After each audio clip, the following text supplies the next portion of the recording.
It's the odd to Newfoundland. Ghostly greetings from your host, Jonathan. Mysteries, ghosts, monsters and lore. East Coast esoterica and so much more.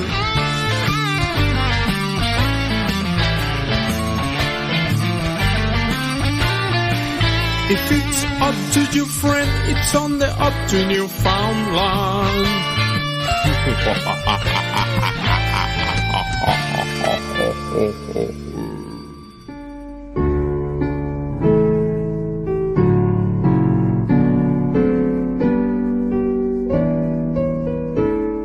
Ghostly greetings from the oldest city in North America. I'm your host, John Mallard, bringing you the best in East Coast esoterica. You, my friends, have stumbled upon the Oddtonewfoundland Paranormal Podcast. Welcome to episode 249 of your favorite paranormal variety show. And having you here is better than going down to CBC and talking about selling my ghost hunting gear and getting back into professional wrestling. Super exciting times over here. I hope you're all well. I know it's been a little while since we actually had a little powwow like this and also paranormal news, but the reality of it is I've just been really busy, and I hope you guys enjoyed our last interview. It came out a couple of weeks ago. It was so good, guys, and I hope you enjoyed that. And from time to time, man, you're going to see episodes like that, but the reality of it is this is a variety show. You don't know what you're going to get when you tune in. I'll tell you right now that this is going to be a paranormal news segment. I'm going to cover a lot of the main stories I might have missed over the last few months and just kind of jog your memory about a lot of stuff, as well as some more recent stuff like Miley Cyrus is in the news this week, man. I'm telling you right now, that new song she put out, I Can Give Myself Flowers, that Coley roasted Bruno Mars's breakup song with her, she's got an even better paranormal thing to tell you about, okay? Before I dig in, I just want to make sure that all my oddballs out there know that this show is still alive and going strong. Yes, it's true. I sold my beloved ghost hunting gear, the very gear I used to write my first book, the Newfie EVP Talking with the Dead in Newfoundland book. And, it was an emotional thing to have to part with, no doubt. But the reality of it is I haven't been investigating with that gear in almost 2 years. It's time to pass it on to somebody else who's chomping at the bit to talk to the other side. And, Justin Foley over Foley Entertainment bought it. I'm hoping that he's going to do something wonderful with it. I know that he's got plans for a TV show and things like that. So let's hope that all works out just fine for Justin. Also, it's not the end of me as a paranormal podcaster. If anything, this means it's going to free up even more time now to focus on that, as I don't have to deal with the constant calls and emails from people about, hauntings and wondering what's going on. Still no word back about that TV show I filmed in Halifax about a year ago. I'm thinking it probably never got picked up this last season because there was just so much going on the network. Hopefully it does get picked up, and I'll let you guys know when that does arrive. With the ghost hunting gear gone, I got more time on my hands. I've been hitting the weights, trying to get in shape, getting ready for something really cool, which is my return to professional wrestling. And the really cool thing about that is I'm going to document that right here on the Oddtonewfoundland Paranormal Podcast for all the wrestling fans turned paranormal fans and paranormal fans turning wrestling fans. Thank you so much for just being there for me. I don't really have my family behind me on these things. Do you know what I mean? They're kind of there, but they're not really, shall we say, cheering me on. They're nervous about me going back to wrestling, obviously. And to be quite honest with you, yes, the people who care about you in life will kind of always try to bring you back down to earth when you do something crazy. But the problem is, last January, I was in a coma for 2 weeks. I woke up in recovery for a week, and I realized how very fleeting and short life truly is. I don't know how many years I got left to do what I love to do before I'm too old to do it. And there's the other part of it too. The paranormal is always going to be there. 5, 10 years from now, maybe I say, hey man, I want to buy some more PSP-7s to go ghost hunting in cemeteries. Who's going to stop me? No one. You want to know why? Because you can do anything you want to do. And that's what this is all about, a resurgence, so to speak. Me and 2 very close friends of mine have recently purchased a 20x20 professional wrestling ring and set. And we are the few, and we'll be debuting sooner than later. So that's all I'm giving you. And I'm going to document that journey with you guys as well. So cool. Anyhow, moving on. Professional wrestling, back burner. Paranormal, front burner. It's time for the paranormal news. Somewhere between the funnies and the obituaries is...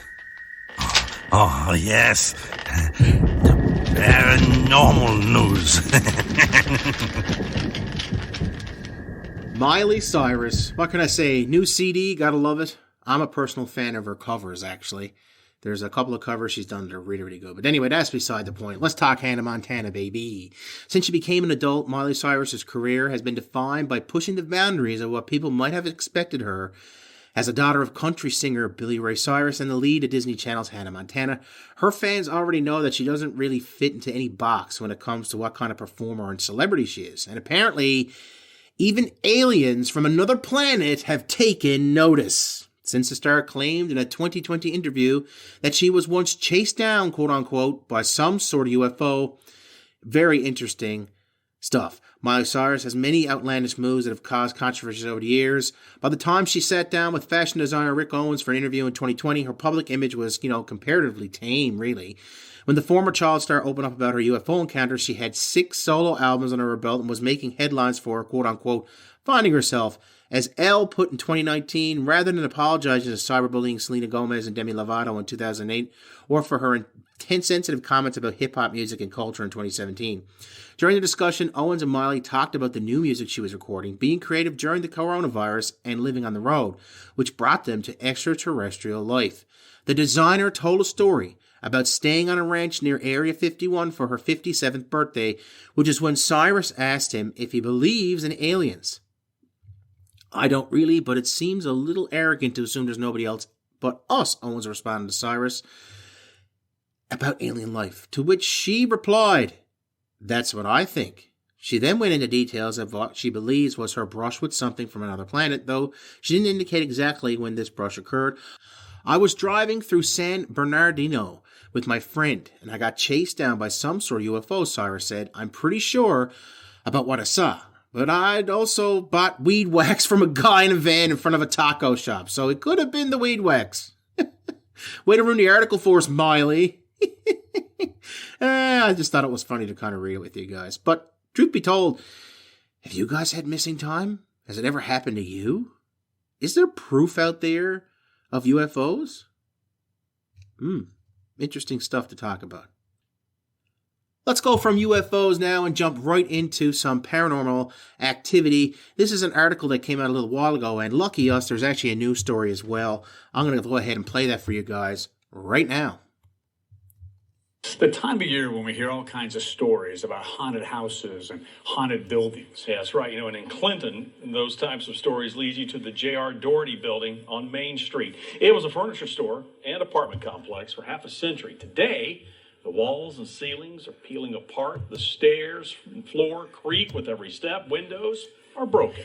Dozens of rooms have been vacant for decades. At night, the darkness really creates an eerie setting. And some say, along with all that, this building is also the home of a ghost. Back here is where a lot of people say they feel people touching them. They feel chills. Their hair will stand up on their arms. Melissa Kay has spent a lot of time in the old J.R. Doherty furniture store building, and she's had some unexplained incidents happen while inside the old structure. Just about was maybe right about here, and I heard somebody come running up the stairs behind me, like, And so I jumped to the side. Like it went past you? Yeah, and I jumped to the side to let whoever it was go past, but there's nobody there. Kay says she can't explain what happened. How do you make sense of what happened? I think there's a lot we don't know. And I think that even though we may say, oh, it's ghosts or it's J.R. Doherty, maybe something else we don't know. We don't have the equipment to understand yet, right, or the intelligence to understand. Kay's experience is just one of many that people have reported in the 85-year-old building. She adds that here, the paranormal is the normal. You know, the window opening and closing on its own, lights turning on and off on their own, furniture moving around on its own. Kay says the former owner of the store, J.R. Doherty, died in his upstairs apartment 35 years ago. And she's come to believe it's possible his body was removed but he never left. The activity has come and gone, and it seems like when Craig Hansen first bought the building and started working on it, they were experiencing a lot of things. Furniture was moving around on its own. Footsteps were everywhere, but there was nobody in the building. She says when Mr. Hansen, the current owner of the building and owner of the Cadence Craft and Trade store inside, finally moved Mr. Doherty's belongings out of his apartment, someone or something didn't like it. He comes down here and all the lights are on. All the alarms are going off, and there's all this stuff that's been smashed and broken everywhere. And there was no sign of a break-in. There was no sign of anybody coming in or breaking it, or being in the building at all. Right. Kay wonders if that was Mr. Doherty, and wonders if he was behind the constant opening of a closed window.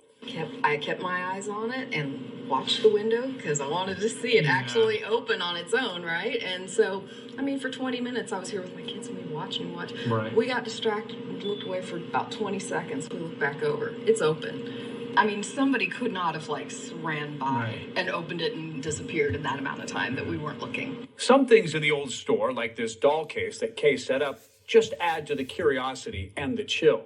Dolls are creepy, Who doesn't like a good creepy doll? The one with no hair and a spider on its head, that just doesn't, That was a special touch. Yeah, that just,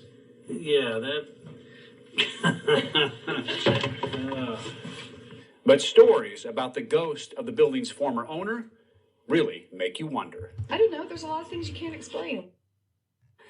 A lot of things you can't explain. The old... A lot of things you can't explain. Well, I'll tell you what, I can't explain it. And now I can't even document it because I sold my ghost hunting gear. I'm joking. This is in Tennessee anyway, dudes. How am I supposed to get there? Really interesting stuff. I mean, they got the classic footsteps going up and down the stairs. They got things opening and moving around and closing. And it's just a creepy looking place anyway, guys. Just check it out. It's in Tennessee. I think you guys will have a little bit of fun checking out that one. If you're a ghost hunter, maybe you can even get in there. Or, you can just stay home and watch your paranormal DVDs. But is it possible for a DVD to be haunted? I mean, come on. I think about The Ring, the haunted videotape. I think about that kind of stuff. I suppose a DVD can also be haunted. But when you got somebody of note, somebody who's very famous, I'm not going to say, Miley Cyrus isn't as famous as this person, but I think he's better well known all over the world. Steven Spielberg believed his Paranormal Activity DVD was actually haunted. Steven Spielberg was one of the most, if not the most, iconic movie directors in all of Western cinema, with his name synonymous with some of his films in the 70s, 80s, and 90s. The Spielberg name is now synonymous with blockbusters and crowd-pleasing wonder, with even his more dramatic films having a sense of heartwarming humanity, thus most would associate him with horror. Though he was quite a history with the genre.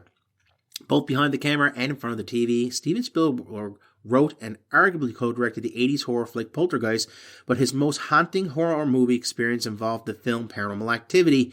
While he was just as enthusiastic about the original entry in the franchise as others were, his reasons were just as terrifying as anything on screens. Here's the real story of what happened. Despite how massive and bloated the franchise will become, the original Paranormal Activity was an independent film that cost less than $250,000 to make. It'd go on to make nearly $200 million in the box office, though. Before that happened, it had to make the rounds of film festivals and similar circuits. The Oren Pell-directed movie Presence at the 2007 Screamfest Horror Film Festival would begin to generate more hype, eventually catching the eye of some very big names in the film industry. Despite not being selected for entry at the prestigious Sundance Film Festival, Paranormal Activity was looked at by several big film companies, including, you guessed it, executives at DreamWorks, which was actually a subsidiary of Steven Spielberg's Amblin. Thus, the director of Jurassic Park would himself take a look at the movie, but his experience was even scarier than one most audiences had while watching. Spielberg was given a DVD copy of Paranormal Activity to watch at home. Though this was long before the movie was actually given to a theatrical release. In fact, it wasn't even the final version of that film, with the one given for Spielberg's approval being re-edited afterward. Despite the content of classic found footage film, its scariest element came to Spielberg after the credits rolled. According to the director himself, he was unable to open his bedroom after watching the movie, with the empty room's door mysteriously locking on its owner. Though he was able to fix the issue thanks to a helpful locksmith, the incident shook him to his core. Believing that the DVD of the movie itself was haunted by seemingly demonic presence, Steven Spielberg took his copy and sent it back from whence it came in a trash bag. Despite the chilling situation, the director liked the film, and its intentions to scare audience were obviously successful because he was terrified himself. He was at odds with the original ending, though, however, which saw him give the movie's director extra money to film a new conclusion. Said ending was one of the most film's notable moments, of course, and it's all thanks to perhaps its most famous victim. Fortunately for audiences, but unfortunately for Spielberg himself, Paranormal Activity had the right kind of horror to cause a long-running franchise of frights. And, I mean, what better way to get a big exec to take your movie seriously than, making it haunted, attaching a spirit to it and sending it to him. Listen, give our movie money and bigger screen time, or we're going to possess you for the rest of your days. I think he got off easy, personally. Thank God they weren't like witch doctors or any practicing Wiccas there. I think he would have been in real trouble. Oh, my goodness.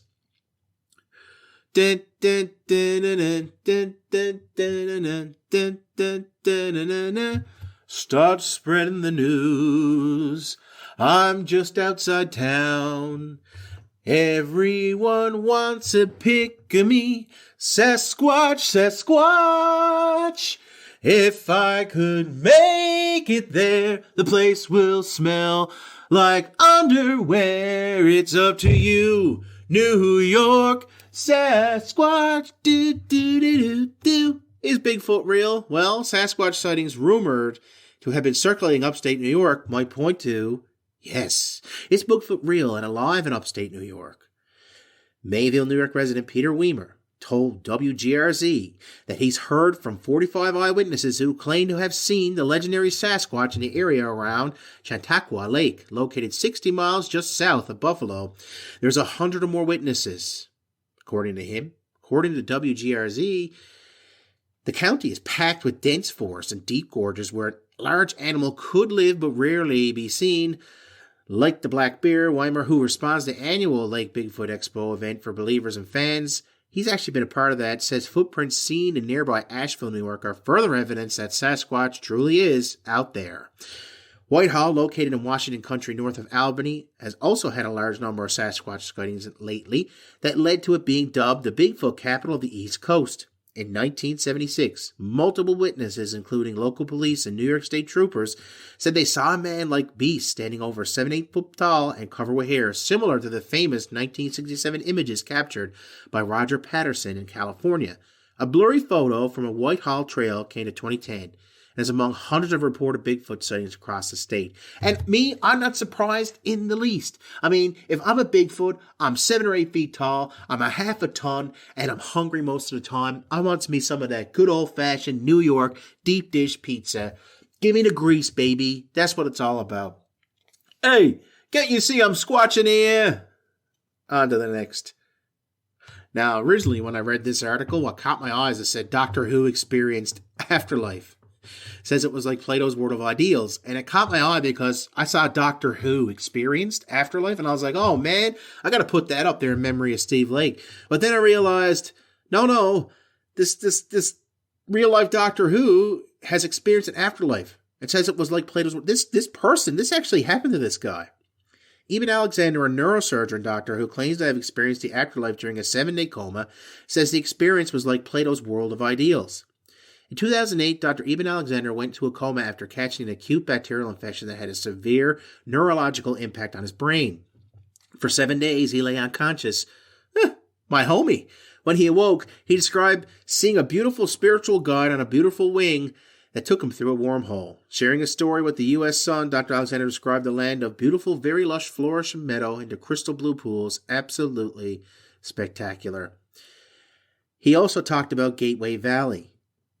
He authored the book Proof of Heaven, a neurosurgeon's journey, and dedicated his life to proving the existence of heaven. Dr. Alexander made it clear to the U.S. Sun that recent medical reports show that his mind was in no shape to have any dream or hallucination. Even so, he still miraculously managed to experience a life-changing encounter. While in the coma that had him fighting for his life, he began seeing dark images that sounded pretty haunting. Nevertheless, he recalls not being afraid of the experience, although he noted that while describing to people what heaven was like, they would not fit find it a very pleasant place. And talking about what he witnessed, he recounted how he was surrounded by unformed blackness and had no memory of his own life. Luckily, however, he was saved by a white light that came up along a perfect musical melody. Alexander recalled that all that ushered me up through this wormhole or light portal up to the gateway, as I call it. The presence of pure love, he stated. Sparkling blue eyes, high cheekbones, high forehead, and broad smile. Although she didn't speak a word, describing the spiritual guide to his final destination, the core, he says, was filled with messages of pure and unadulterated love while he rode on a butterfly wing. Man, this guy had so much more fun than I did. I was freaking kidnapped by the Yakas and left for dead and thought I had mites in my ears when I woke up. Yeesh. The doctor also told U.S. Sun that during this week-long coma, he passed through multiple levels, always receiving the same message that you are deeply loved and cherished forever and you have nothing to fear. I cannot tell you how powerful an experience that was, but that was really just the beginning. He now perceives religion as something that should unite all people and firmly believes that if it doesn't, it should be discarded. Recovery from the afterlife has been 100% trying for this man. I was sitting on the bed like this. Buddha was just saying all is well and looking everyone deeply in the eyes, yet he noted that he now remembers none of that really, really interesting stuff. Oh, guys, it was so good to get back to a traditional form, you know? It's been a while since I got a chance to do some paranormal news with you guys and just talk about all the wild and wonderful things out there. Man, I really wish you guys would tell me more about your paranormal experiences. Have you ever wanted to tell your story on air or maybe get a hold of me? It's really easy to do. All you got to do is email JONCMALLARD@hotmail.com. That's John C. Mallard at hotmail.com. You guys could email me there and tell me your ghost story and I'll read it on air sometime. Just a thought. Anyway, guys, it's been an absolute pleasure. Thank you once again for joining me. I'll be back in a couple of weeks with another guest. Until then, stay odd, folks. Because if it's odd to you, it's on the odd to Newfoundland.